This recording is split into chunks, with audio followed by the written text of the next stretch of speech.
Vamos a continuación con la exposición del profesor Eduardo Yugdar. Él es abogado por la Universidad Católica Santiago del Estero en Argentina.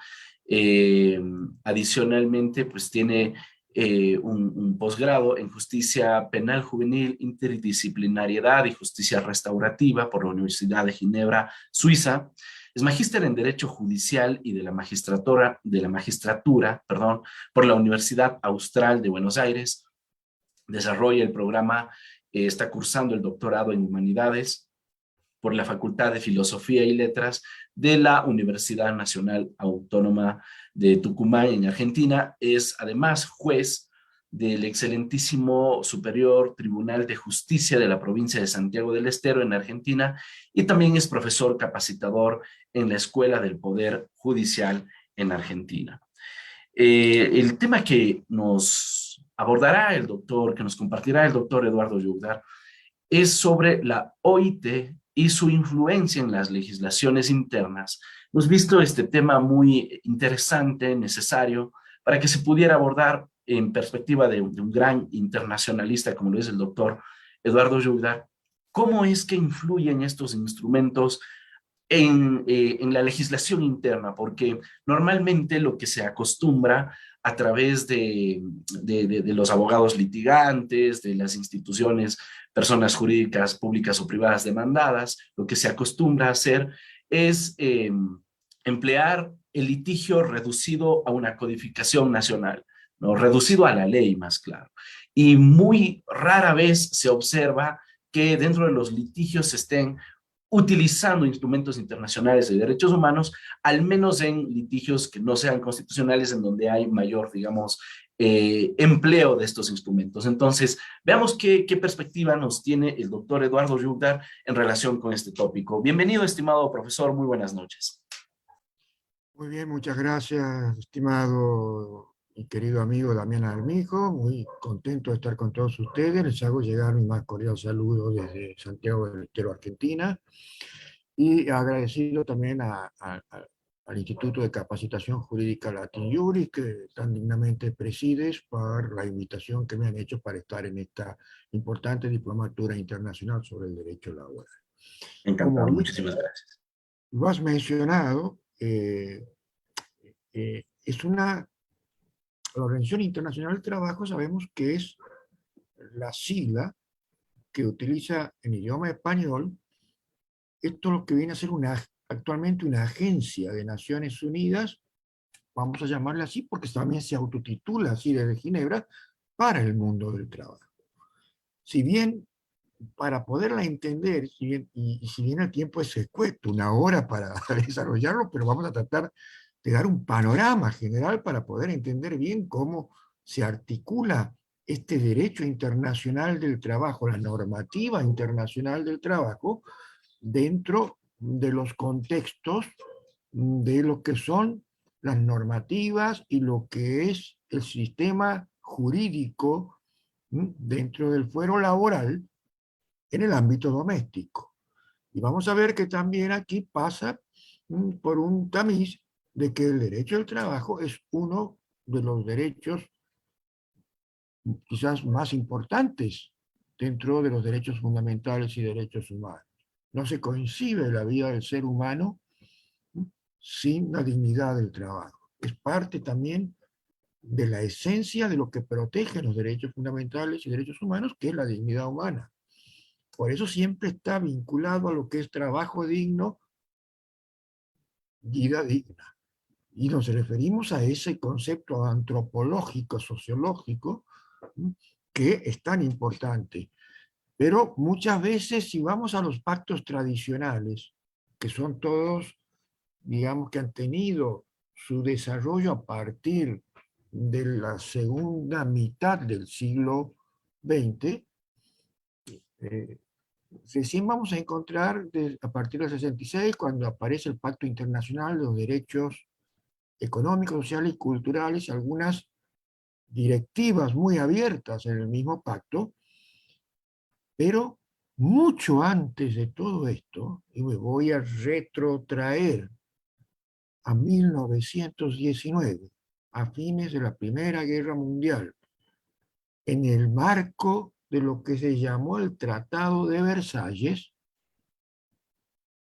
Allí nace la Organización Internacional del Trabajo, que ante la escasez de normas internacionales como tenemos, como hoy sí las tenemos, del derecho internacional de los derechos humanos, cumplió sobre todo en esos primeros años hasta que apareció incluso Naciones Unidas, una función esencial, porque es muy anterior a Naciones Unidas, a lo que hoy conocemos como Naciones Unidas, que aparece en el año 1948.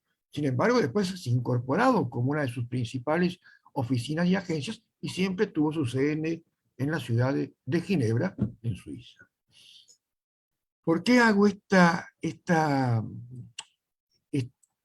reconto histórico? Porque es importante entender que la OIT hoy, ¿no?, sabemos que ha sido creada para ocuparse de los asuntos pertinentes a todo lo concerniente a la legislación del trabajo y a la relación del trabajo, relaciones del trabajo, buscando estándares, estándares unificados para la aplicación de todo el mundo occidental. Hoy es mucho más fácil porque todos los países, casi todos los países del mundo, son estados miembros de Naciones Unidas y por lo tanto están muy vinculados a todo lo que hace esta oficina o esta agencia de Naciones Unidas en un punto muy específico. La OIT, como decía anteriormente, ha sido fundada en 1919, cuando se firmó el Tratado de Versalles, que decíamos era el que puso fin a la Primera Guerra Mundial, pero allí se tiraron las primeras pautas. ¿Por qué? Porque también en esos primeros años del siglo XX, ustedes van a ver que empieza a aparecer el constitucionalismo social. Si vamos a la teoría de los derechos constitucionales, vamos a ver que desde la Revolución Francesa, todas las constituciones eran modelos de neto corte liberal, donde muy poco se hablaba de los derechos sociales.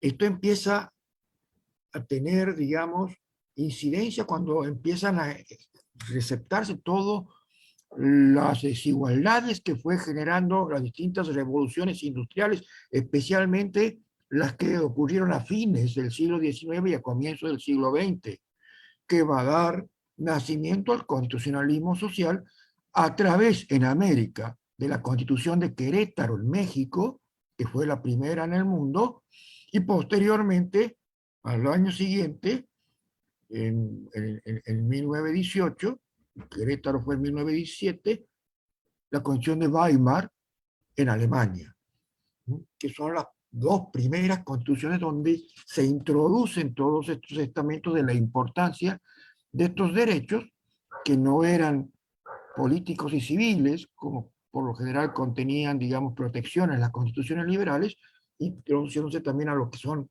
pautas de cuestiones culturales y cuestiones económicas y sociales, donde está bien definido lo que son las cuestiones del derecho laboral.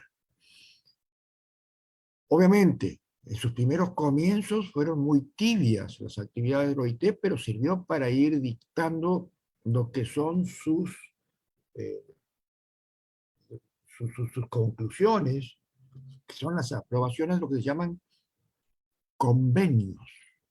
Los convenios que surgen de sus órganos de gobierno, que vamos a ver cómo se constituyen, cómo se estructuran, ¿sí? Y empezó a tratar temas vinculados a lo que eran aquellas grandes pautas de desigualdad dentro de buscando un elemento esencial, una palabra clave sobre la que va a volcar todos sus esfuerzos y que está en cara al derecho laboral, la justicia social. La justicia social que hay que entenderla desde una mirada ontológica y también desde esa concepción filosófica, ¿sí?, en donde vamos a ver la importancia que tienen todos los países del mundo, que empezó con unos 40 o 50 países en 1919, que fueron incorporándose como Estados miembros de la Organización Internacional del Trabajo. Acuérdense que no existía Naciones Unidas, salvo hoy un antecedente de que eran las famosas Sociedad de las Naciones o Liga de las Naciones, y después, en la actualidad, ya podemos hablar que ya está instalada y opera la Organización Internacional del Trabajo en más de 187 países. Aunque su verdadera definición la alcanzó unos años antes de que aparecieran Naciones Unidas, que fue en la Declaración de Filadelfia de 1944. ¿Qué es lo que caracteriza a la Organización Internacional del Trabajo? Es que se rige por un gobierno tripartito. Un gobierno tripartito porque lo componen representantes de los gobiernos de los Estados miembros, de los sindicatos reconocidos y con personerías jurídicas autorizadas de esos gobiernos, sindicatos de trabajadores, y también de las asociaciones de empleadores o patronos, y en donde discuten en ese seno tanto gobiernos, empresarios y trabajadores las condiciones para buscar que se busquen dentro de ese plano de justicia social y dentro de ese plano de dignidad humana. Entonces vemos que están conformadas todas las partes afectadas en lo que es una relación de trabajo y en donde tienen esa cabal representación. Por eso generan lo que se va a llamar la normativa internacional del trabajo y que después los países se comprometen, como se comprometen con los tratados de derechos humanos que hoy conocemos, a obligarse a aplicar estándares que emanan de esas directivas. Es una conferencia internacional de trabajo, ¿no?, la OIT, donde anualmente se reúne y conforma a través de sus órganos supremos, ¿no?, funciones ejecutivas, que vamos a ver cómo están en cierto modo desarrolladas. Decíamos entonces que ha sido creada en el marco del Tratado de Versalles, ¿no?, para encarar el ideal de que no es posible alcanzar una paz universal permanente sin justicia social. Vean la importancia que se le daba a estas cuestiones en ese tiempo. Un gran acontecimiento que costó muchas vidas humanas, la Primera Guerra Mundial en Europa. Se buscó un tratado en donde buscar neutralizar todas las causas que podría generar, si bien sabemos que después no lo logró porque hubo una segunda, con una conmoción bélica, pero había cuestiones económicas que eran las determinantes de estos enfrentamientos, sobre todo lo que eran las cuestiones vinculadas a la producción del carbón y del hierro, que fueron, digamos, los detonantes de las dos guerras mundiales que tuvo el mundo y que tuvo su epicentro en Europa. Y de allí la importancia, porque si hablamos de industria de carbón y hierro, también hablamos de quienes trabajan en esas industrias. Y también era el tema de la discriminación que alejaba de esa idea de justicia social, de esa nueva concepción de justicia que antes no era vista y que a partir de ahí se la empezaba a ver con mayor énfasis y sobre todo por la irrupción del constitucionalismo social. En 1944, cuando hablábamos de esa declaración de Filadelfia, se llega a afirmar que el trabajo no es la primera declaración en donde se afirma que el trabajo no es una mercancía, porque antes medio se consideraba una patrón, una moneda de cambio al trabajo. Allí se dice enfáticamente desde la OIT que no es una mercancía y empieza a hablarse ya de derechos humanos y económicos fundamentales de que los estados deben respetar. creada en 1948 las Naciones Unidas, la Organización Internacional del Trabajo va a ser el primer organismo especializado, es incorporado a este organismo multilateral que actualmente, digamos, marca, digamos, la tendencia de las políticas aplicables en el mundo desde distintos ámbitos. Entonces, así va avanzando y va dictando convenios en los cuales ya vamos a ver de qué forma los países se van incorporando y se van haciendo parte y se van obligando a establecer en sus legislaciones esos estándares que surgen de esos convenios.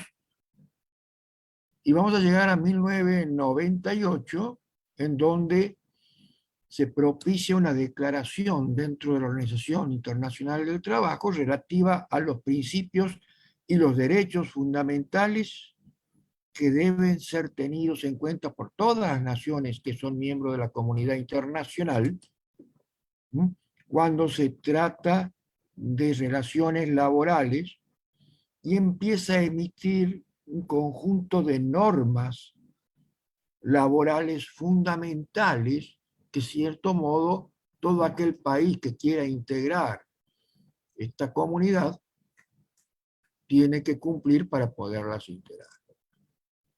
De un modo progresivo, sí, porque sabemos que los derechos económicos, sociales y culturales, una de las características es la progresividad. Pero a su vez, una vez que se avanza, no se admite retroceder lo avanzado.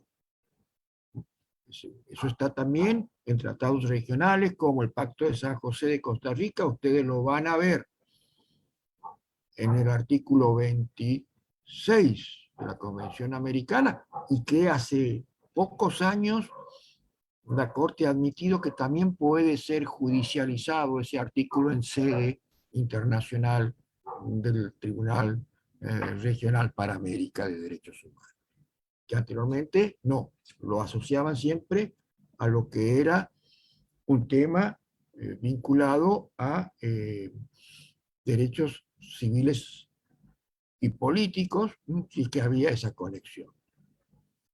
Después también está en el Protocolo de San Salvador, adicional a la Convención Americana de 1981, en donde también se detallan más pautas que hacen a estos derechos económicos, sociales y culturales, y donde se replican muchos de los estándares que han sido fijados por las normativas que se han generado en la Organización Internacional del Trabajo.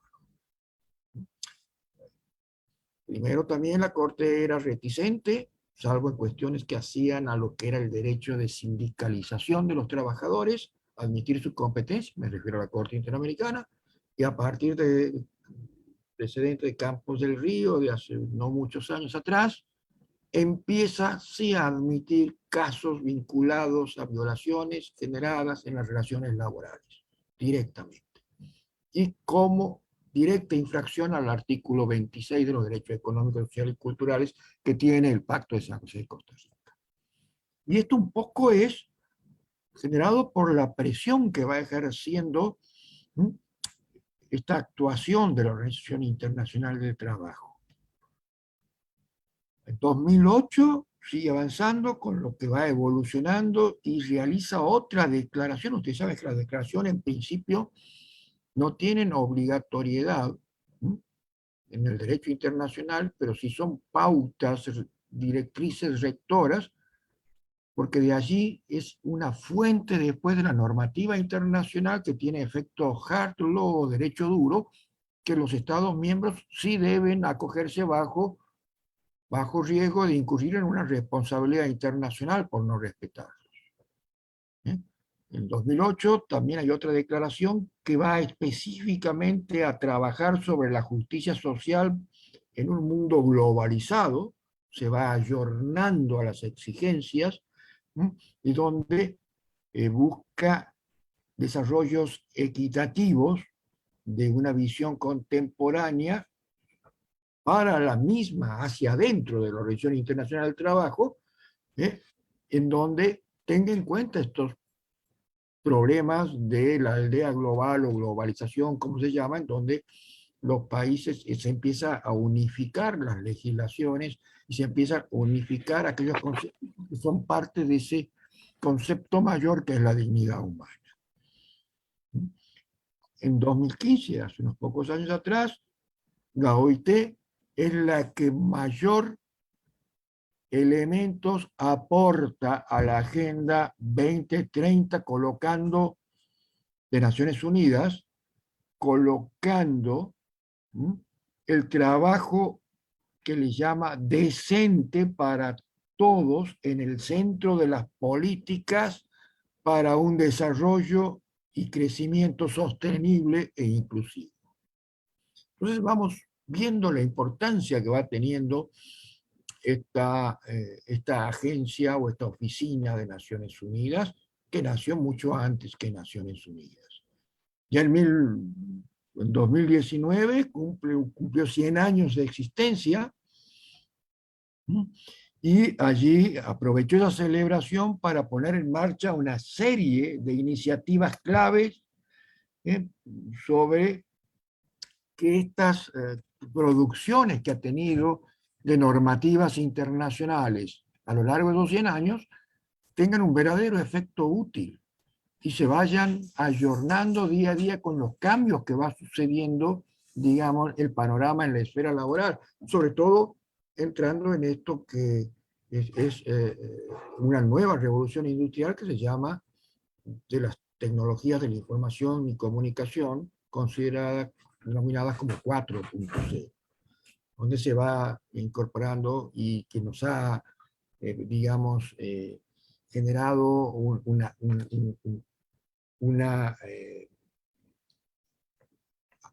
una entrada, digamos, no programada, no ordenada, todas las cuestiones que ha generado la pandemia. Esta pandemia que todavía estamos inmersos. Y para esto hay que entender que su primer director fue un político socialista francés. Sabemos bien que los derechos sociales un poco ha sido obra de esta ideología política que es el socialismo, ¿no? Incluso ustedes saben bien cuando sale los primeros tratados internacionales de derechos humanos como de Naciones Unidas, como el Pacto Internacional de Derechos Civiles y Políticos y el Pacto Internacional de Derechos Económicos, Sociales y Culturales, lo hace recién en el año 1966, mientras que Naciones Unidas fue creada en el 48 y ahí nomás se dictó la Declaración Universal de los Derechos Humanos. ¿Por qué pasó tanto tiempo para dictar dos pactos obligatorios? Porque la declaración era declaración, no tenía, era un soft law, o derecho blando. ¿Por qué? Porque había ideologías liberales que pugnaban dentro de los distintos comités creados para la aprobación de los pactos, y por el otro lado estaban ideologías sociales, y en donde había una gran desconfianza entre unos y otros.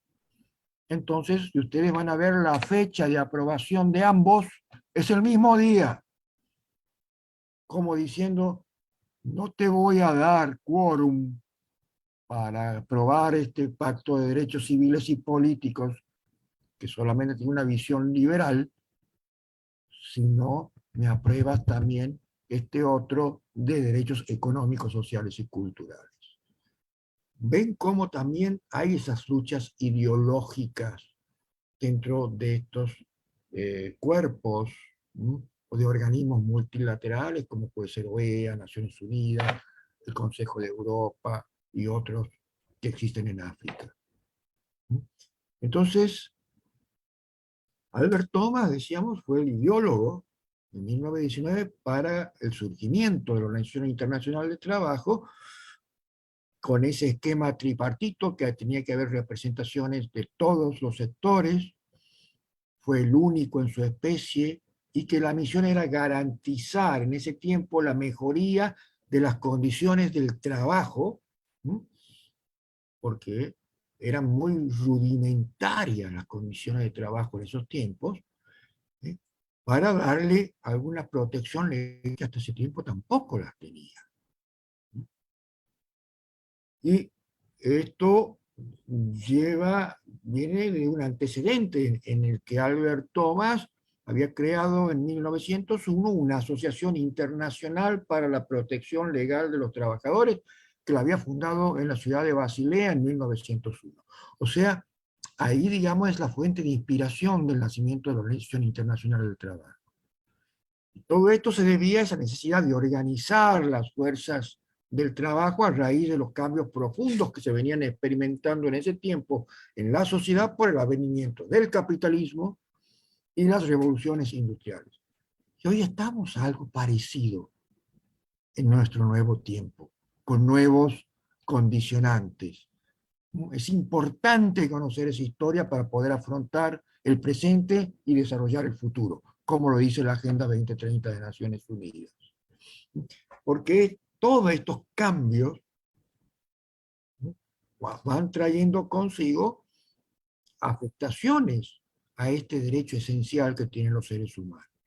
Por eso se influyen enormemente en este campo los partidos, las ideologías, las agrupaciones laboralistas, gremiales, obreras, y que día a día la lucha continúa por, y que, bueno, esas luchas que costó a veces sangre son las que generaron estos avances que hoy tenemos en esta materia, pero que todavía sigue siendo eh, insuficiente, porque a medida que se avanza y se consiguen reivindicaciones para el trabajo digno en el marco de una justicia social, aparecen nuevos factores que los ponen en riesgo. Mirar la realidad nomás es, es darse cuenta de eso. Pero conociendo la historia vemos que también, desde otra perspectiva, ya la humanidad lo pasó, sobre todo a partir del siglo XX para esta parte. Entonces, ¿cómo podemos decir que se impulsa la justicia social desde la Organización Internacional del Trabajo? Sabemos que es una agencia de Naciones Unidas para el mundo del trabajo. Hemos dicho que establece normas internacionales del trabajo, promueve los derechos del trabajo y favorece la creación de oportunidades de empleos, además de cumplir una función docente en el mejoramiento y protección social y fortalecimiento del diálogo sobre las cuestiones relacionadas en el trabajo en todos los países en donde han aceptado ratificar los distintos convenios que dicta, y vamos a ver los tipos de convenios que dicta la Organización Internacional del Trabajo, y que se han comprometido a hacerlas cumplir, o al menos adecuar sus legislaciones a esas normas, como pasa con los tratados comunes, generales de derechos humanos. Por eso la Organización Internacional del Trabajo tiene una estructura única dentro de los organismos multilaterales que reúne a los gobiernos, hemos dicho, a los empleadores, a los trabajadores, y hoy encuentra asociada, y vamos a ver la potencia que tiene, que Estados miembros son 187 estados reconocidos de los reconocidos internacionalmente, y sabemos que nos llegan a 200, creo que están en 198 los que están reconocidos hasta este momento por Naciones Unidas. Además, hay que tener en cuenta que es la agencia más antigua de Naciones Unidas, y la Secretaría del OIT, hemos dicho, tiene su sede en Ginebra, y ahí se realizan las conferencias internacionales del trabajo, que se reúnen una vez al año para adoptar nuevas normas internacionales del trabajo y para aprobar programas y presupuestos que tiene la OIT, porque tiene agencias regionales y la tiene también en Latinoamérica. Para Latinoamérica y el Caribe, la sede de la agencia está en Lima, Perú, y que es la que también mediante el CEPAL, ¿m? Que es todo los comités para el desarrollo económico y social de América Latina, trabajan en forma articulada con esta agencia regional, que a su vez es parte de la agencia central que tiene sede en Ginebra. Vamos a ver también que dentro de este esquema se propone fines. ¿Cuáles son los fines que tiene la OIT a nivel internacional para volcarlo dentro de los esquemas domésticos de cada uno de esos países que es miembro? Promover empleos, crear empleos, promover economías que generen oportunidades de inversión, iniciativas empresariales, desarrollos de calificaciones, puestos de trabajo y modos de vida sostenibles. Busca constantemente también a través de estas conferencias anuales extender la protección social y garantizar que las mujeres y hombres disfruten de condiciones de trabajo seguras que les proporcionen tiempos libres, de descanso adecuado, que tengan en cuenta los valores de la familia, los valores sociales que componen una retribución adecuada en caso de pérdida o reproducción de ingresos y que permitan el acceso a una asistencia sanitaria apropiada.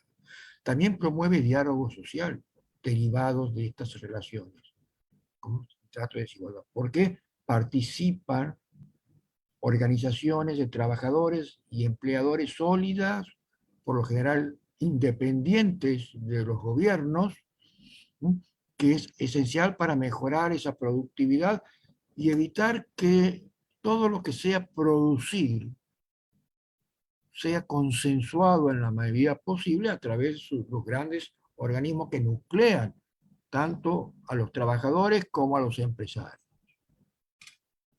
buscando sobre todo la protección al más débil, que son los trabajadores, garantizando sus derechos mediante el reconocimiento y respeto de todo lo que es propio del trabajo digno, sobre todo aquellos que están más desfavorecidos y que pueden incluso estar corriendo, digamos, más que una función de trabajador, sean sometidos a trabajos esclavos bajo el manto del trabajo, que es muy común aquí en América Latina y que es uno de los grandes problemas que todavía no han resuelto.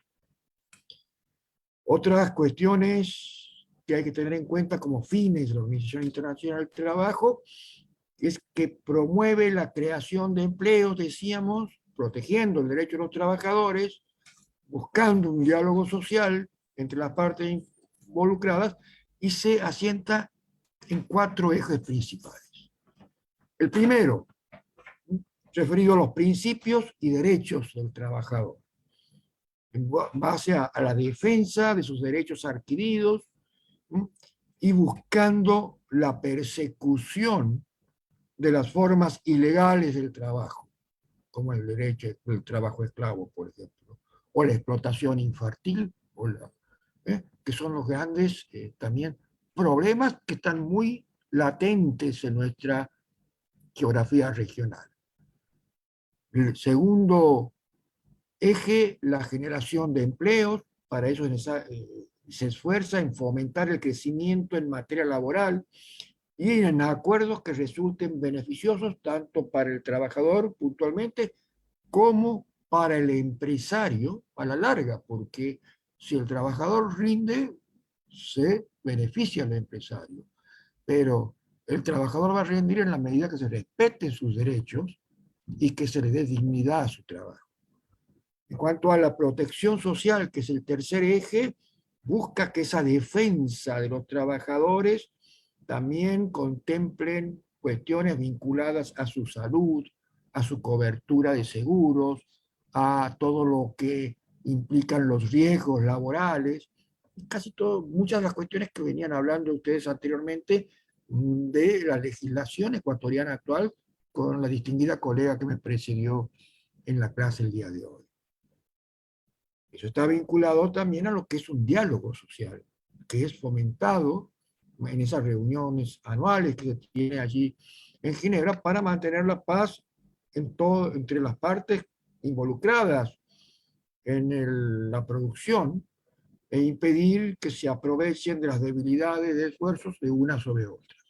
Sabemos siempre que en esta relación hay una parte que es más débil que la otra por el tipo de relación.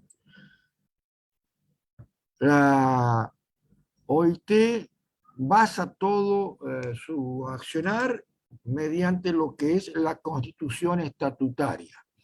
Constitución estatutaria en donde ustedes la pueden buscar en internet, está toda la articulación de cómo está constituida, de cómo se producen las normas internacionales del trabajo, cómo se aprueban los tratados, cómo se ratifican, y qué pasa en cuanto a los incumplimientos y cómo se puede hacer reclamaciones y quejas ante el organismo que muchas veces, ante el incumplimiento, terminan en la Corte Internacional de Justicia. Sobre todo cuando hablamos de violaciones a derechos colectivos del trabajo. Por eso es importante lo que realicen los representantes gremiales que tienen participación en ese gobierno tripartito de la OIT.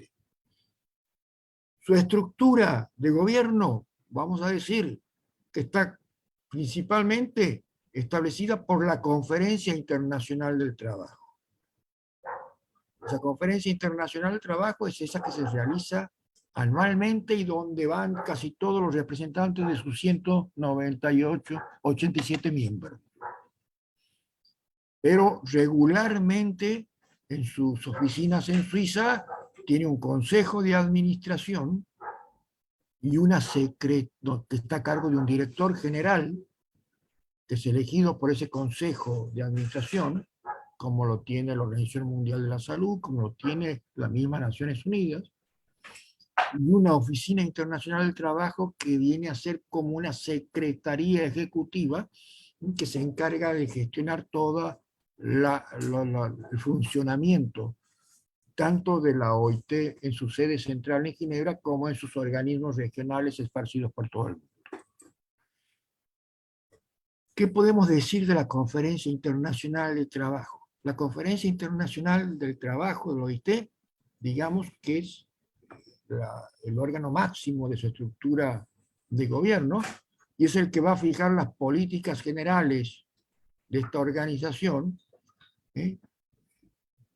dentro de esas jornadas que se llevan a cabo todos los meses de junio en Ginebra, Suiza, y reúne a delegados de gobiernos, trabajadores y empleadores de todos los Estados miembros de la Organización Internacional del Trabajo.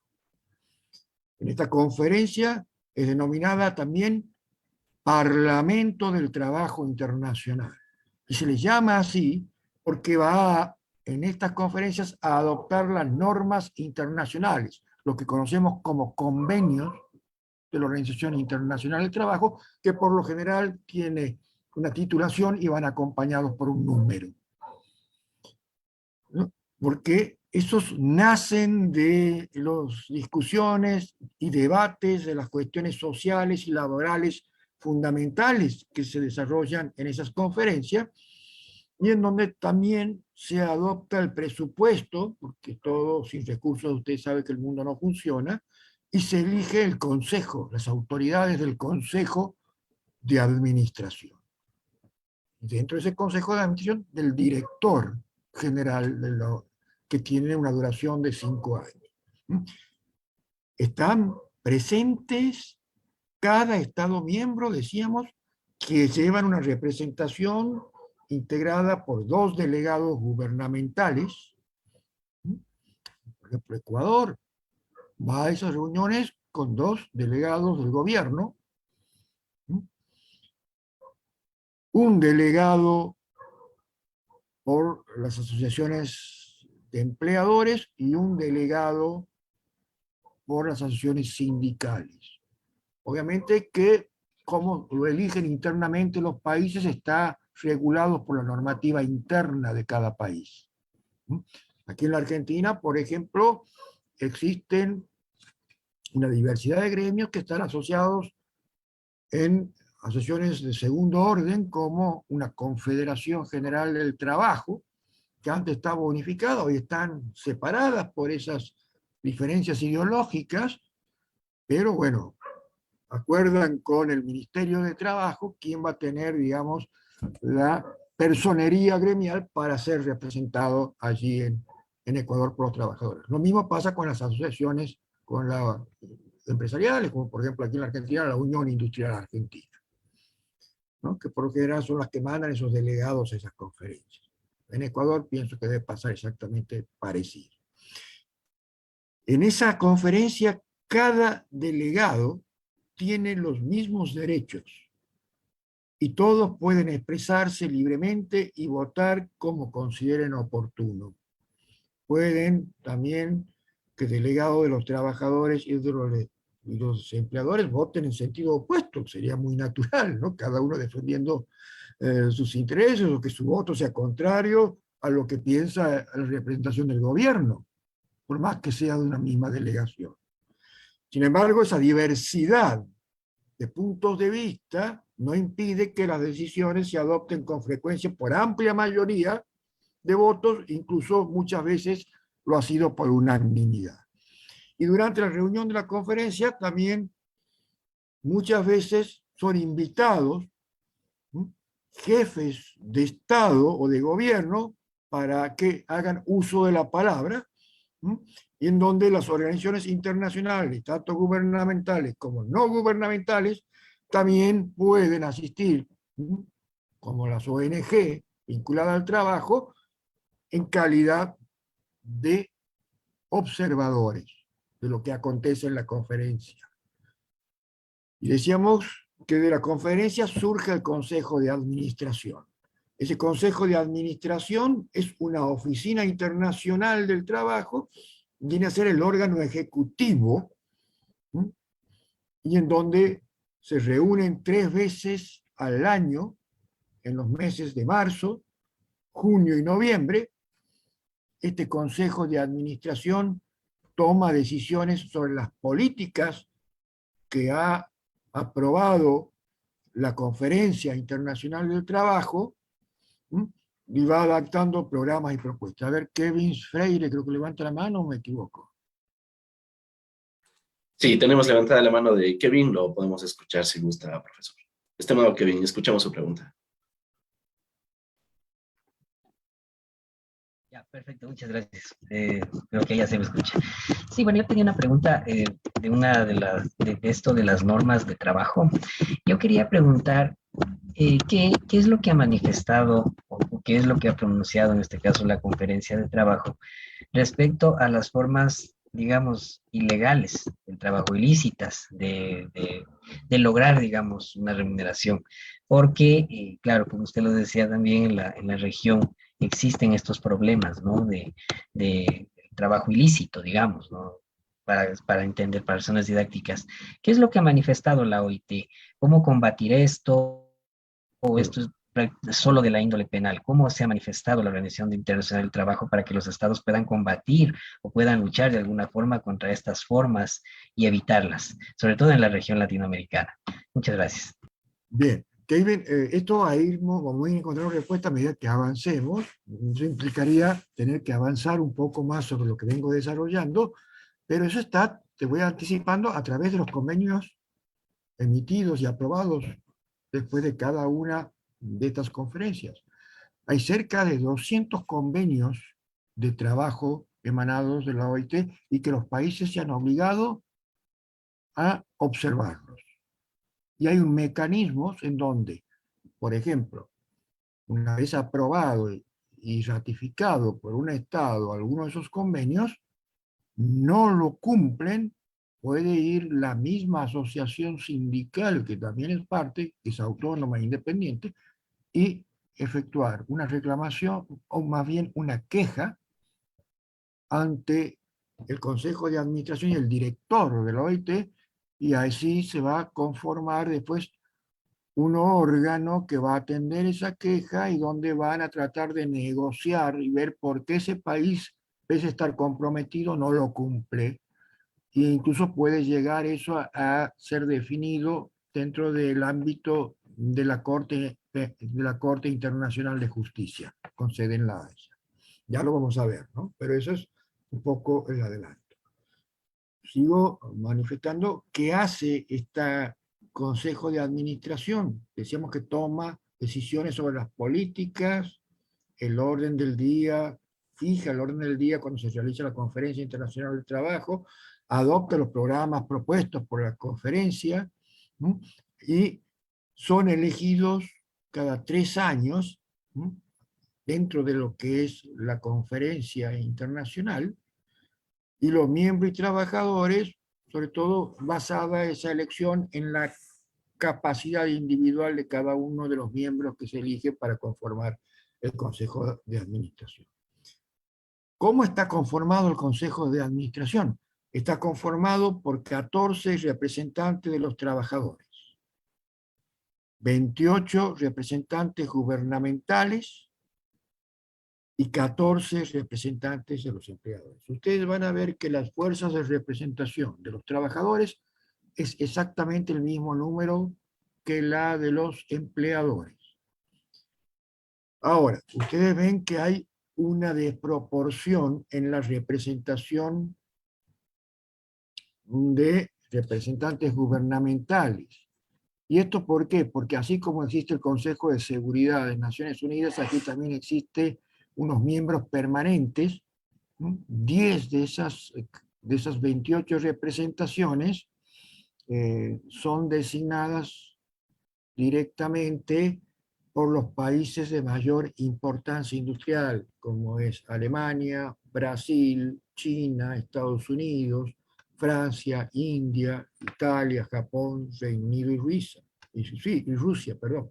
Y el resto, por los delegados gubernamentales que son elegidos en la misma conferencia, que puede ser de cualquiera de los países que asisten. Los restantes 18 que componen el total de 28 representantes gubernamentales. Y decíamos que la Oficina Internacional del Trabajo viene a ser una secretaría permanente, ¿no?, que es responsable del conjunto de actividades que va a cumplir la Organización Internacional del Trabajo y que está supervisada por el Consejo de Administración.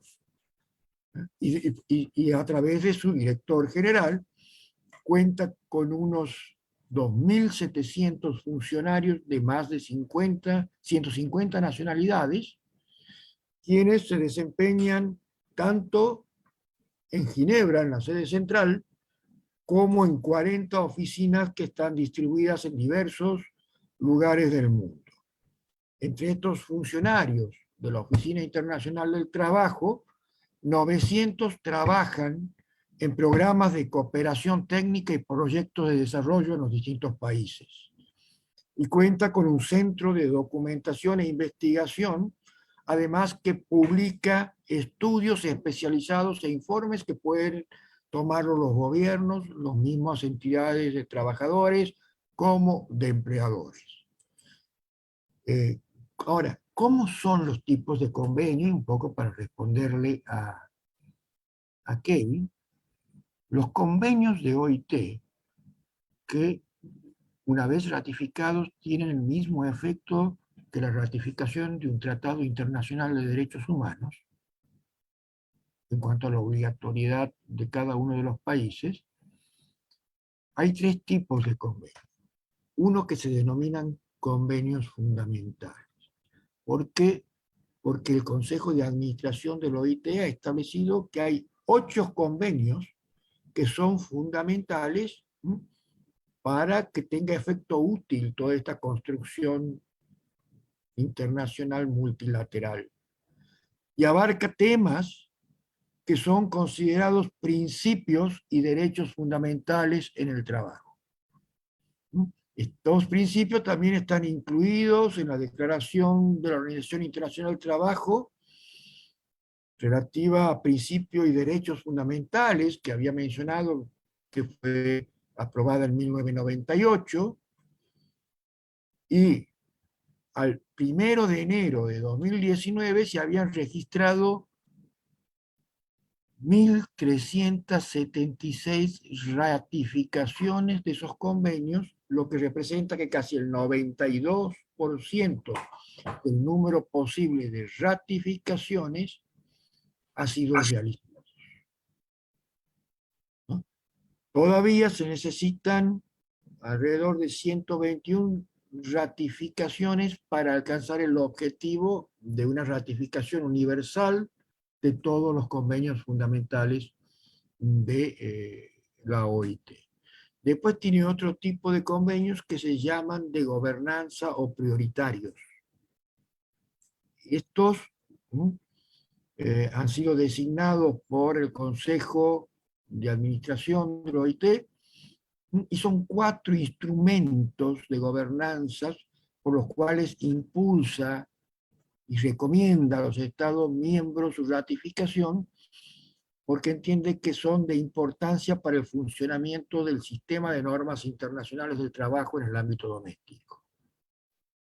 Sobre todo cuando uno ve la declaración de la OIT sobre la justicia social para una globalización equitativa, se señala un mecanismo de seguimiento para ver de qué manera es receptado por los países por la importancia que estos convenios tienen desde un punto de vista de políticas de gobernanza interna.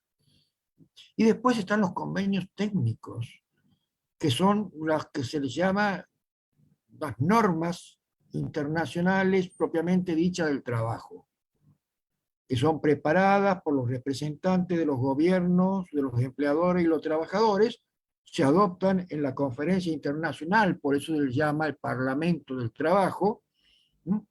Y una vez adoptadas las normas, se requiere que se ratifiquen los estados, lo sometan a las autoridades nacionales competentes, normalmente sus parlamentos, sus asambleas parlamentarias, para su examen y aprobación. Y en ese caso, los convenios, una vez aprobados, tienen la virtualidad de ser obligatorio de aplicación y de adecuación de su normativa del trabajo, como los tratados de derechos humanos generales. Si un país decide ratificar un convenio en general, este entra en vigor para ese país un año después de la fecha de ratificación. Así lo establece la Constitución de OIT. Y los países que ratifican un convenio están obligados a su aplicación a intervalos regulares. Y si fuera necesario, la oficina de la OIT le va a proporcionar asistencia técnica para la implementación de las pautas obligatorias que establecen esos convenios. También se puede iniciar procedimientos de reclamación y de queja contra un Estado que, pese a haberlo ratificado, no haya observado las disposiciones del convenio que ya lo ha ratificado, ¿no? Ven que tiene mucho parecido a lo que es las adecuaciones y las violaciones de tratados de derechos humanos. Lo mismo pasa aquí con los convenios, con sus procedimientos especiales de la OIT. Ahora, ¿cuáles son los 8 convenios fundamentales que tienen el carácter de convenios fundamentales de OIT? Y vamos a ver la fecha en que han sido aprobados y su número. Ustedes lo van a identificar si quieren ver en profundidad el contenido, que no vamos a tener tiempo en esta hora, pero lo pueden tomar nota y buscarlo como convenio y el número que les voy a ir dando. El primero de los 8 fundamentales es el convenio sobre la libertad sindical y la protección del derecho de los trabajadores a sindicalizarse, ¿no? Aprobado en 1948, y es el convenio 87 de OIT como convenio fundamental. No puede existir un país que sea miembro de Naciones Unidas y de la Organización Internacional del Trabajo que no garantice y no permita a que se puedan sindicalizar los trabajadores. Eso es una violación expresa. El segundo convenio fundamental es sobre el derecho de sindicalización y negociación colectiva. Trabajos en negociaciones paritarias para fijar salarios, para fijar condiciones de trabajo, y este también ya tiene sus años, ¿eh? Ha dado nacimiento en el año 1949, y ustedes lo pueden buscar como el convenio número 98 de la Organización Internacional del Trabajo. Y ahí van a ver también qué países ya lo han ratificado. La mayoría de Latinoamérica han ratificado casi todos estos convenios fundamentales. El tercer convenio es fundamental, relativo a los trabajos forzosos, y este es muy antiguo, es de 1930. Y es un convenio que ustedes lo van a buscar como el número 29, pero ha habido un protocolo de actualización en 2014. El cuarto es sobre la abolición del trabajo forzado, que un poco, digamos, también completa el anterior, y es de 1957, y lo ubican por el número 105. Después también hay otro convenio fundamental dentro de estos 8 que les voy marcando, que es sobre la edad mínima. Es el que penaliza, en cierto modo, el trabajo infantil. Es de 1973 y está catalogado como el número 138.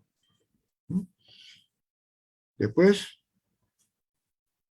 el sexto convenio fundamental es sobre las peores formas del trabajo infantil. Digamos, profundiza el anterior, que es del año 1999 y está catalogado como el número 182.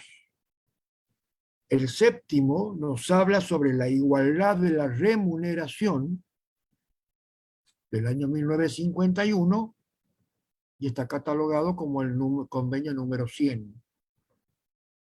Y el octavo de los convenios fundamentales nos habla sobre la discriminación en el empleo y la ocupación, que es de 1958 y catalogado en el número, como el número 111.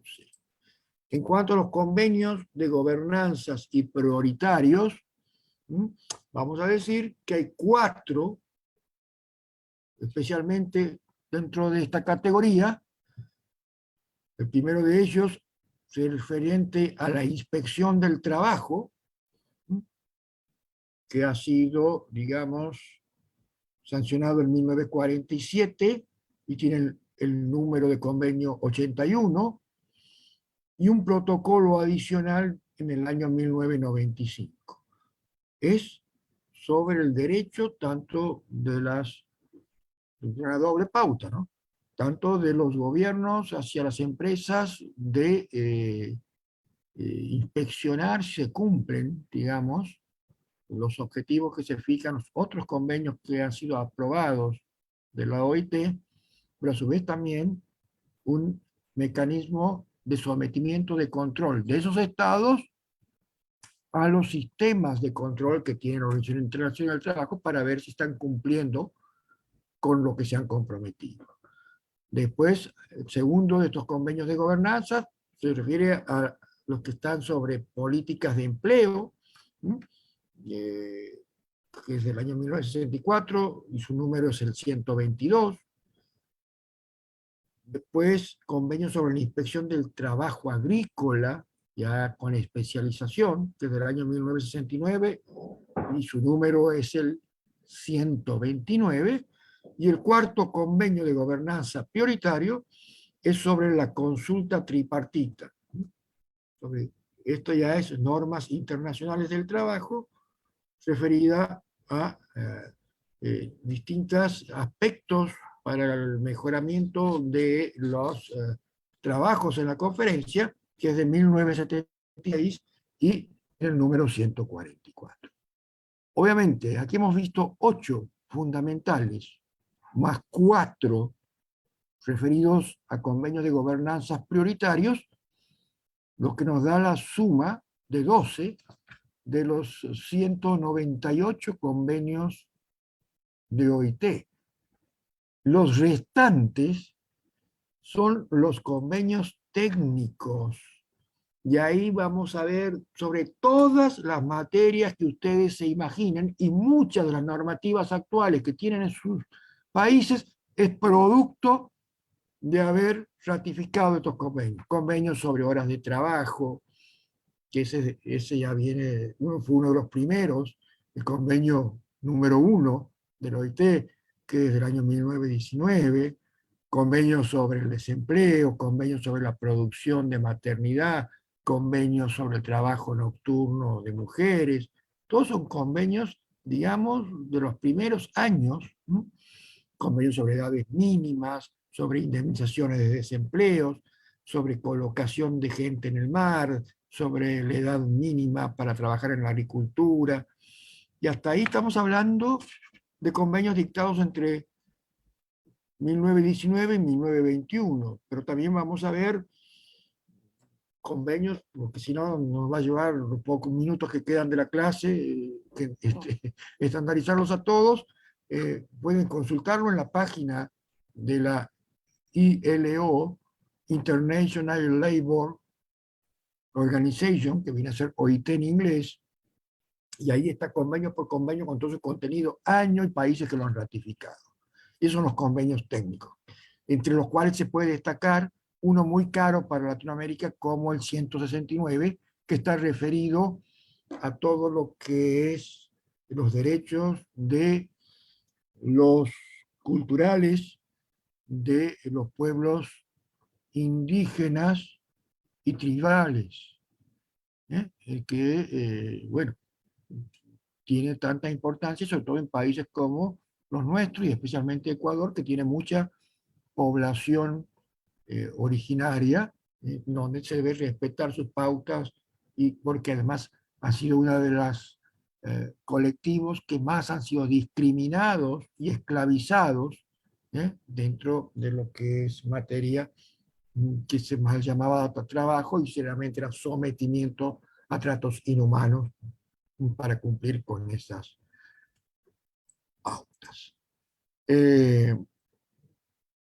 Lo que sí me interesa, antes de terminar, es qué pasa cuando un país va ante la comunidad internacional, se muestra muy comprensivo, ratifica el tratado, escucha allí lo que dicen sus sindicatos, lo que dicen sus asociaciones empresariales, pero resulta que en la realidad del país vuelve y no pasa nada, incumple. Entonces, se conforman lo que dice la misma constitución de la OIT, las comisiones de encuesta en el seno de la Organización Internacional del Trabajo. ¿Qué es una comisión de encuesta? Una comisión de encuesta es un procedimiento de investigación más alto que posee la OIT y se conforma cuando un Estado miembro es acusado de cometer violaciones persistentes y graves de los convenios internacionales de trabajo ratificados. Lamentablemente, creo que es muy poco la producción de la comisión de encuesta, porque desde su fundación en 1919, por ejemplo, hasta 2018, se han establecido solamente 13 comisiones. Una, en la que la denuncia era contra Portugal en el año 1962, la segunda contra Liberia, un país de África, en 1963, la tercera contra Grecia en 1968, la cuarta contra Chile en 1975, la quinta contra Polonia en 1982, la sexta contra la República Dominicana en 1983, la séptima contra Haití también en 1983, la octava contra la República Federal Alemana en 1985, se generó una comisión de encuesta contra Nicaragua en 1987, contra Rumanía en 1989, contra Myanmar en 1996, contra Bielorrusia en 2003, contra Zimbabue en 2010 y la última en 2018 contra Venezuela. Quizás se puede decir que hoy también hay denuncias ante los tribunales internacionales de derechos humanos, lo que muchas veces entonces ha restado, digamos, presentaciones. Pero no es así. No es así, sino que también son falencias que hay que reconocer que tienen a veces estos organismos multilaterales en donde muchas veces no funcionan como deberían hacer. Y vamos a ver dos tipos de quejas que se pueden presentar en la Organización Internacional del Trabajo ante incumplimientos que puedan cometerse de estos convenios. Los primeros se llaman reclamaciones. Las reclamaciones es un procedimiento que se rige por los artículos 24 y 25 de la Constitución de la Organización Internacional del Trabajo para garantizar a las organizaciones profesionales de empleadores y de trabajadores el derecho de presentarles ante el Consejo de Administración una reclamación contra cualquier Estado miembro que en su opinión no han adoptado medidas para el cumplimiento satisfactorio dentro de su jurisdicción de un convenio en el que dicho miembro o Estado sea parte, ¿no? Y esta reclamación puede establecerse mediante un comité tripartito, ¿sí?, del Consejo de Administración, que va a estar compuesto por 3 miembros que van a examinar esa reclamación, van a correr vista a ese país que es denunciado. Sería como una sustanciación, como se hace ante la Comisión Interamericana, previo a que intervenga la Corte Interamericana, por ejemplo, ¿no? Examinan la información que se presenta, la contestación que da el país, ¿sí? Y si la respuesta del gobierno no es satisfactoria, el Consejo de Administración puede hacerla pública y denunciarla ante el resto de la comunidad internacional que este país viola condiciones de trabajo a los ciudadanos, a quienes están bajo su jurisdicción. Lo que sí es un desprestigio, porque eso también lleva a que se asiente el desprestigio internacional de ese país. Por otra parte, en casos de que no se adopten medidas, puede ir una comisión de expertos, hacer un seguimiento, se busca presionar, y cuando se trata de casos de mayor gravedad puede dar lugar a lo que es una queja. De esa reclamación, que son meras medidas administrativas, pasar a una queja que es una denuncia explícita, concreta, de violación de reglas del derecho laboral internacional. ¿Cómo se realiza las reclamaciones, ¿no? Se dirige a lo que es la Oficina Internacional del Trabajo, esa secretaría que habíamos hablado, lo puede hacer una organización de empleadores, hemos dicho, de trabajadores, y se alega ahí la denuncia concreta, y si en un plazo prudencial no se recibe ninguna declaración del gobierno contra el cual se ha presentado la reclamación, o si la declaración recibida no se considera satisfactoria por el Consejo de Administración, esta lo puede hacer pública, ¿sí?, y en su caso, o si es que no es lo suficientemente sólida la reclamación, desestimada. En caso de gravedad, como decíamos, se puede acudir a la queja, que la queja es otro procedimiento que está contemplado en el artículo 26 en adelante en la Constitución de la Organización Internacional del Trabajo, y que es cuando ya un país se niega rotundamente a cumplir con las recomendaciones de una comisión de encuesta, cuando se hizo la reclamación. Entonces ya, digamos, va tomando mayor temperatura, y el Consejo de Administración empieza a tomar medidas, en estas donde se puede incluso llegar en la intervención de la Corte Penal Internacional, que puede sancionar por responsabilidad internacional al Estado. ¿Cómo es más o menos el procedimiento de queja? lo presenta como siempre, cualquier miembro puede presentar a la oficina, y cuando hablamos de cualquier miembro, hablamos de cualquier Estado y de cualquiera de las instituciones que representan ese Estado, puede ser de los trabajadores o de los empresarios.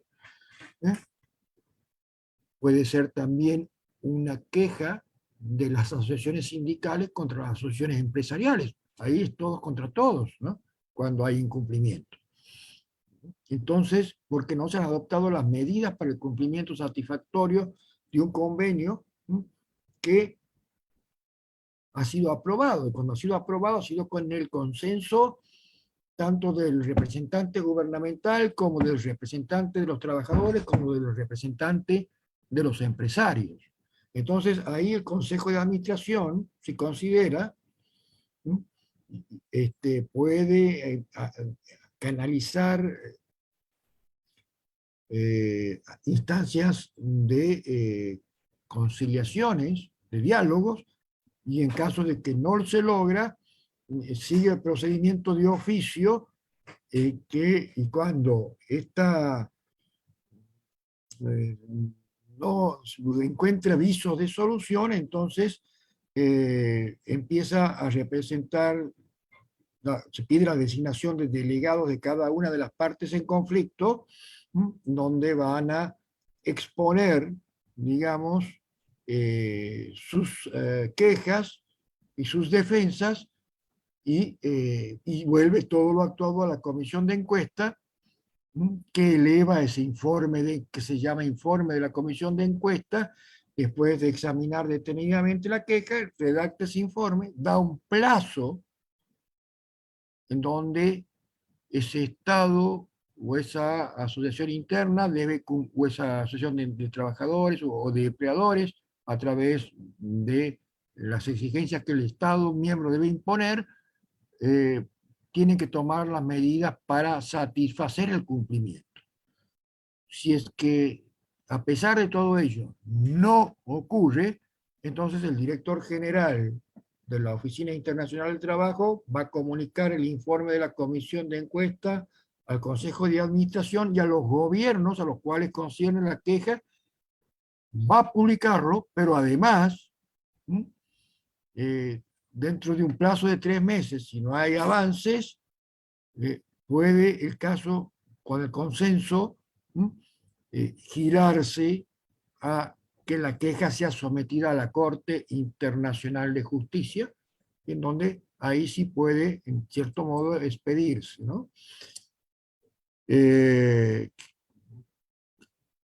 ¿Qué hace la Corte Internacional de Justicia? Toma una decisión. Toma una decisión sobre cualquier reclamación que se le ha sometido a su conocimiento, y puede confirmar, modificar, anular las conclusiones o recomendaciones que ha elevado la comisión de encuesta. Es muy parecido a lo que pasa en el sistema interamericano, cuando la Comisión Interamericana eleva un caso a la Corte Interamericana, ¿no? La Corte puede hacer lugar a la petición, desestimar la petición, modificarla, en fin. Ustedes ven qué similitud del mecanismo. Y si se detecta y se verifica el incumplimiento de las recomendaciones de la Comisión de Encuesta o de la Corte Internacional de Justicia, y no se da el cumplimiento dentro del plazo prescripto a que cambie esa postura, entonces allí empieza lo que se llama un proceso de declaración de responsabilidad internacional por incumplimiento. Y el gobierno acusado, incluso después de haber sido juzgado y en cierto modo sancionado por sus pares, puede después, con el tiempo, informar cualquier cambio o cualquier arrepentimiento de esa voluntad remisa a cumplir lo que se ha comprometido, para que se levanten, digamos, ese cartel de país violador de derechos, dando las pruebas de que ha cambiado el rumbo y que ha empezado a cumplir satisfactoriamente las medidas que se tratan. Ya para terminar, vamos a hablar rápidamente qué pasa con la oficina regional una oficina regional aquí en América Latina, de la OIT. Habíamos dicho que tiene su sede en la ciudad de Lima, en Perú. La oficina tiene la misión aquí en Latinoamérica de contribuir con el objetivo primordial, que hemos hecho un rápido desarrollo durante esta exposición, ¿eh? que tiene la Organización Internacional del Trabajo, de promover oportunidades para que las mujeres, hombres, y hoy también tenemos que considerar los tipos no binarios de género, consigan un trabajo decente y productivo en condiciones de libertad, igualdad, seguridad y dignidad humana. ¿Mm? Y como representación principal de la OIT en América Latina y el Caribe, tiene como misión cumplir con los 4 objetivos estratégicos que hemos hablado, de fomentar los derechos del trabajo, ampliar las oportunidades de acceder a un empleo decente, mejorar la protección social y difundir el uso del diálogo social tripartito para abordar asuntos laborales. También tiene la responsabilidad de guiar las operaciones de las redes, de las distintas oficinas, porque tienen delegaciones en cada uno de los países de la región, con filiales, ¿no? Donde cuentan con equipos de trabajo docentes de la Organización Internacional del Trabajo y que ayudan también a empoderar sobre el cumplimiento y a hacer una especie de monitoreo sobre el cumplimiento de los estándares fijados. Para finalizar, vamos a decir que la gran mayoría de los países de la región han ratificado los 8 convenios fundamentales del trabajo, también muchos de los de gobernanza y en gran medida los técnicos. Ha habido avances notorios, y es cierto, en materia de adecuación de legislación laboral al contenido de estos convenios, pero quedan muchas y cada día aparecen nuevas situaciones en donde, en cierto modo, se inobservan estas exigencias, ¿no? Los países latinoamericanos y caribeños, decíamos, han dado pasos importantes en la ratificación de los otros 189 convenios que forman parte del sistema de normas internacionales del trabajo, que son discutidas, aprobadas por sus representantes allá en la conferencia, pero si bien los avances logrados en la ratificación de los convenios y en la adecuación de legislaciones han sido importantes, quedan mucho camino por recoger. Y la región enfrenta importantes retos en el campo normativo, tanto en la ratificación de algunas normas que han quedado en el tintero, como en la aplicación a través de sus legislaciones nacionales de otras que han sido ratificadas y todavía no lo han hecho. Por eso la OIT va elaborando normas internacionales en campos de empleo y condiciones de trabajo, de política salarial, de remuneración, de seguridad y salud en el trabajo y de la protección social, entre otros, y sobre todo pone el foco en el ámbito de la Oficina Regional Latinoamericana, en donde se ven muchas desigualdades todavía en esta relación entre las distintas partes que componen las fuerzas del trabajo. Entonces, la región tiene especial relieve de la acción del OIT, porque lo logrado hasta ahora ha sido básicamente por la presión que ha hecho, vamos a decir así, la Organización Internacional del Trabajo. Y que se está desarrollando para reducir esa distancia entre la ratificación de los convenios y su aplicación efectiva a través de una activa promoción de las normas internacionales del trabajo y el decidido apoyo de la institucionalidad. También hace el aporte de expertos si los países lo piden para aplicar esos convenios, y también pasa mucho por el compromiso de quienes son los representantes de los trabajadores, su compromiso, su honestidad y su firmeza para denunciar todo apartamiento de esos compromisos que se han introducido. También puede ser en el campo industrial, los que honestamente tienen esa actividad como fuerza de capital para producir, y que muchas veces en forma honesta y muchas veces también no son respetados, digamos, desde las esferas gubernamentales. Entonces, todo pasa también por la voluntad que se tenga cada uno de los componentes de estos sectores en poner en movimiento estos mecanismos que han dado mucho para avance, pero que todavía queda mucho por hacer, como lo viene reconociendo la misma Oficina Regional para Latinoamérica y el Caribe, ¿no? Y en esto es una tarea de construcción social, en donde existen organizaciones independientes cuyos representantes también tienen que tener una legitimación de ejercicio de honrar la función que tienen como representantes, ya sea de trabajadores o empleadores, para que esto no sea nada más que una letra fría y sea una realidad con efecto útil en cada uno de nuestros países. Con esto hemos dado un panorama y no quiero excederme más y quedo a entera disposición. Muchas gracias. Muchísimas gracias, igualmente, estimado doctor Eduardo, por su ponencia. Estamos muy agradecidos, realmente. Vemos varios comentarios de agradecimiento, de felicitaciones, de saludos a esta exposición. Así que en honor al tiempo, vamos a dar lectura. Tenemos justamente un comentario, pregunta en redes sociales que lo hace David Edgar Zavala Villanueva. Nos dice: doctor, buenas noches. Felicitarle por su ponencia.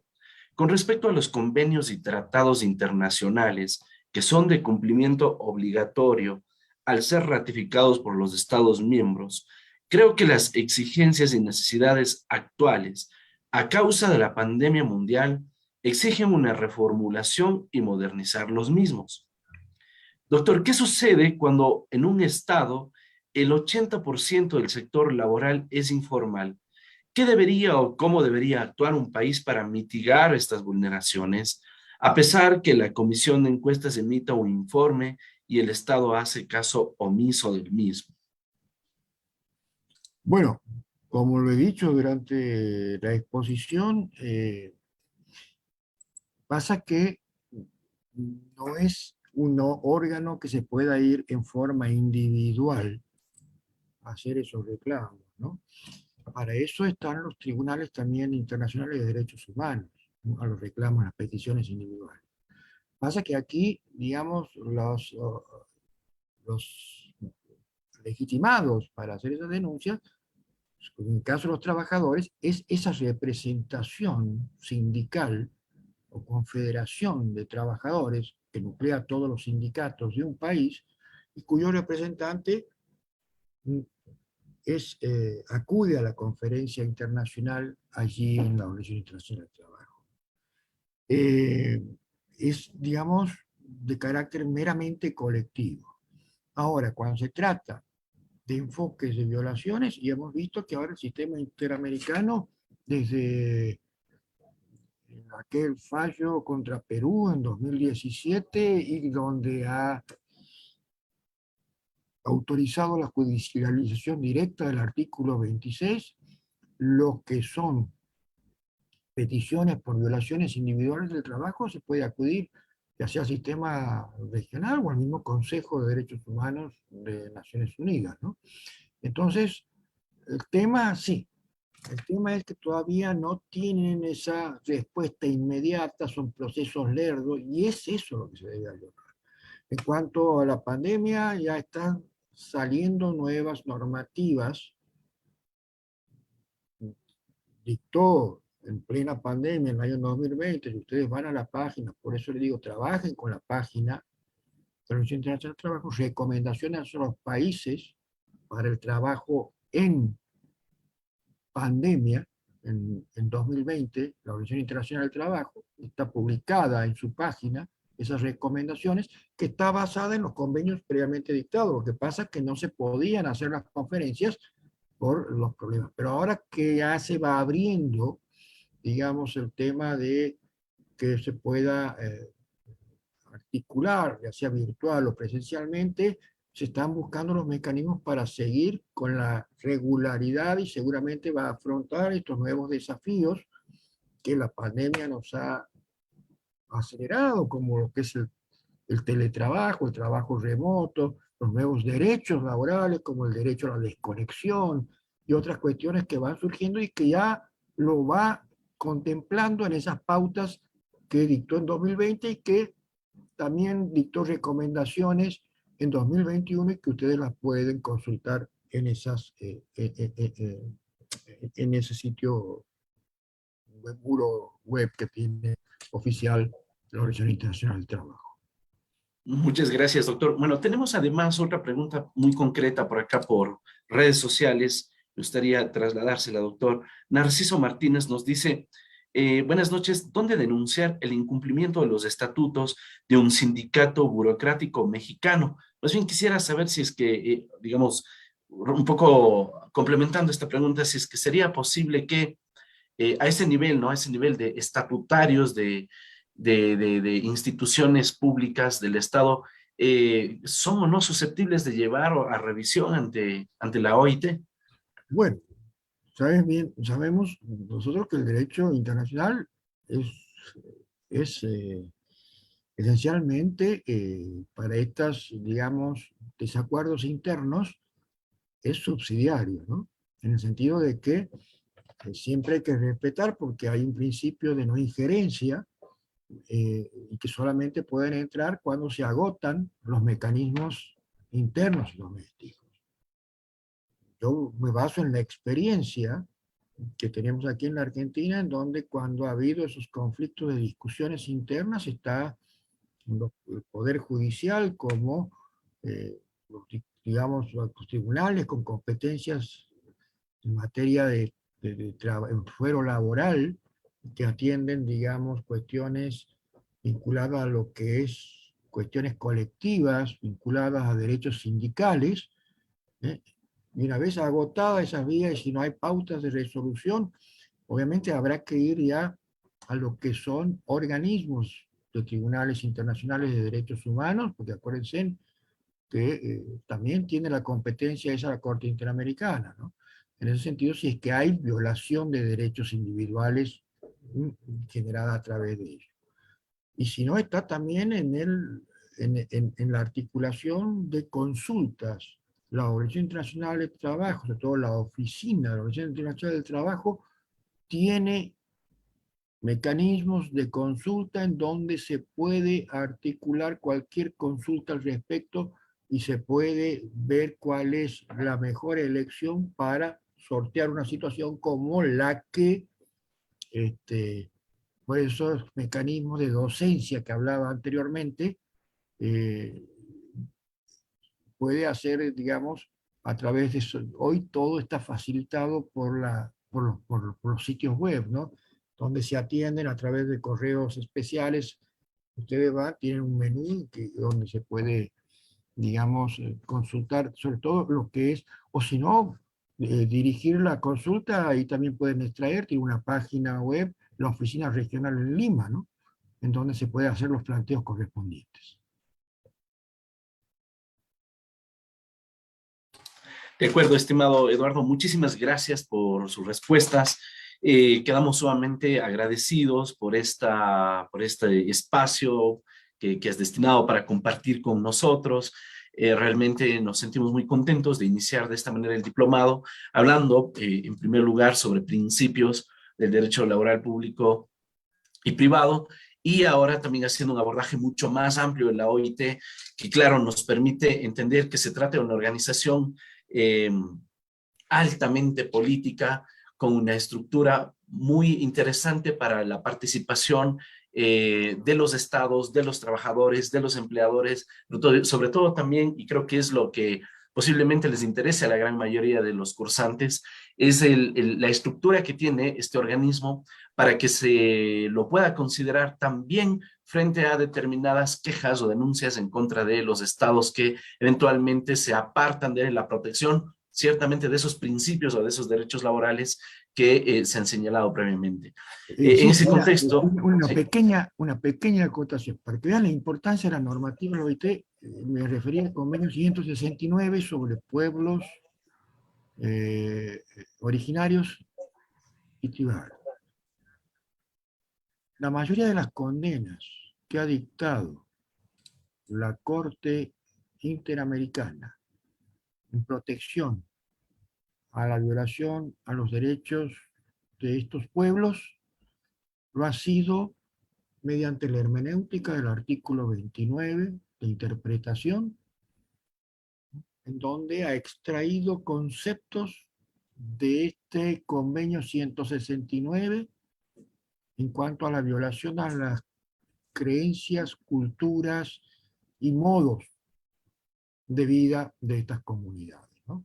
Y así también en esta nueva etapa de creación jurisprudencial a partir del caso Campos del Río contra Perú, ¿no?, en donde se judicializa directamente el artículo 26, basa casi todos sus estándares aplicando estándares sobre las cuestiones laborales extraídos de los convenios de la Organización Internacional del Trabajo, ¿no?, para fijar las responsabilidades internacionales. Obviamente que no establece que se viola el convenio tanto, pero sí dice, en base al inciso 2, por ejemplo, del artículo 29, que se viola la Convención Americana en el artículo 26, ahora que se lo judicializa directamente, ¿no? Sí, y claro, precisamente esa opción, esa posibilidad que se tiene también de trasladar a la justicia local en la práctica estos instrumentos internacionales, porque si es que la Corte Interamericana de Derechos Humanos lo que hace es condenar a los estados utilizando esta fundamentación de los convenios de la OIT, en el fondo lo que está diciendo es, bueno, también vamos a juzgar esa omisión de los estados porque no lo aplicaron en su legislación interna. Y desde luego el mensaje también detrás de eso es, vean, esto también es obligatorio a la interna de los estados porque también les puede representar una responsabilidad internacional. Excelente, estimado doctor, por su ponencia. Estamos muy contentos. Le cedo el uso de la palabra para que pudiera despedirse de esta audiencia. Bueno, muchas gracias, muy contento de haber estado como siempre aquí con la Gloria, que tengo mi pertenencia también y me siento honrado por la invitación. Un gusto y un cordial saludo de Santiago del Estero, Argentina. Muchísimas gracias, estimado doctor. Estaremos pues en futuras ocasiones. Y con todos ustedes, apreciados cursantes, recordarles que estas clases van a permanecer grabadas. A partir del día de mañana, pasado el mediodía, seguramente ya estarán subidas en nuestro canal de YouTube, pero además ustedes las pueden revisar en nuestro blog. Recuerden acceder a la página www.latin-juris.blogspot.com para que puedan revisar todas las clases. Allí además se van a subir los registros de asistencia para las personas que eventualmente tuvieron algún problema para marcar la asistencia. También se van a subir las preguntas correspondientes a cada una de estas conferencias que nos dictan los profesores y que van a ser consideradas para el examen final, y también los materiales de lectura que nos estarán compartiendo nuestros profesores. El día de mañana estaremos abordando los temas relacionados como la brecha laboral entre mujeres y hombres a cargo de la doctora Cecilia Grau de Argentina y la protección del trabajo a personas con discapacidad a partir de la jurisprudencia constitucional en Colombia, tema que lo abordará el doctor Fabián Garzón. Recuerden que, entre otras cosas, este programa tiene la fortaleza de ser una planificación con una perspectiva siempre internacional que nos permita alimentar desde la óptica de diferentes naciones cómo es que funciona el derecho al trabajo, y ya vemos que hay muchos elementos en común. Y claro, luego estaremos también ya abordando tópicos cada vez más específicos para que esto ustedes pudieran también aplicarlo ya en sus conflictos puntuales dentro de los procesos en los que ustedes asesoran en calidad de abogados particulares o de abogados de instituciones públicas o de ONGs. Esa es la intención fundamental de este espacio, que todos podamos crecer profesionalmente gracias a los conocimientos que gentilmente nos comparten los profesores. Muchísimas gracias por acompañarnos. Nos veremos el día de mañana, asimismo, a partir de las 6 de la tarde. Recuerden que todavía pueden reservar sus cupos para que pudieran acceder aquí a esta sala de Zoom. Y pues nos veremos el día de mañana. Muchísimas gracias. Que tengan todos ustedes un feliz y reparador descanso.